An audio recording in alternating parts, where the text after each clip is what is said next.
వచ్చే ఎన్నికల్లో పోటీపై గంటా శ్రీనివాస్ కీలక వ్యాఖ్యలు చేశారు. మళ్లీ విశాఖ జిల్లా నుంచే పోటీ చేయాలనుకుంటున్నానని తన మనసులో మాట చెప్పారు. టీడీపీ అధిష్టానం చీపురుపల్లిలో బొత్సపై పోటీ చేయమంటోంది. చీపురుపల్లిలో పోటీ చేయాలో లేదో ఆలోచిస్తున్నాను అంటున్నారు గంటా.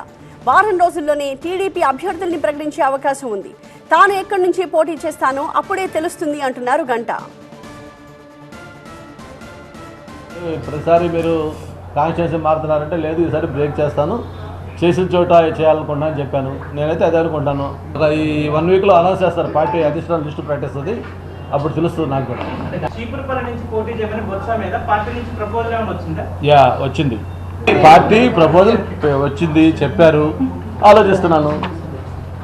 ఇప్పుడు దాకా నేను వేరే ప్లేస్లో పోటీ చేయడం వాస్తవమే.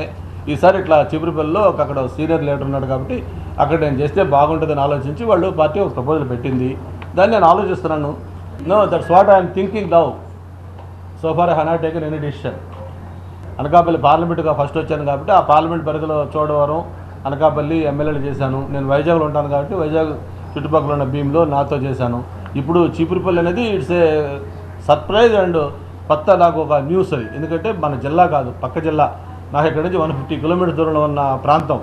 అందుకని దీన్ని కూడా ఆలోచించుకొని ఇది ఎంతవరకు నాకు సూటబుల్ అవుతుంది, నేను ఎంత కరెక్ట్ కొట్టదా లేదా, ఇవన్నీ దానికి వేరియస్ పారామీటర్స్ ఉన్నాయి. అన్నీ కూడా నేను మా వెల్విషర్స్తో మాట్లాడుకోవాలి, పార్టీ వర్కర్స్తో మాట్లాడుకోవాలి, మా టీం మెంబర్స్తో మాట్లాడుకోవాలి. పార్టీ అయితే సీరియస్గా చెప్పింది అక్కడ మీరు చేస్తే బాగుంటుంది, అన్ని రకాలుగా కూడా అక్కడ ఒక సీనియర్ లీడర్ ఉన్నాడు కాబట్టి మీరు చేస్తే బాగుంటుందని ఒక ప్రపోజల్ పార్టీ పెట్టింది. దాన్ని నేను థింక్ చేస్తా ఉన్నాను, ఆలోచించి నిర్ణయం తీసుకోవాలి.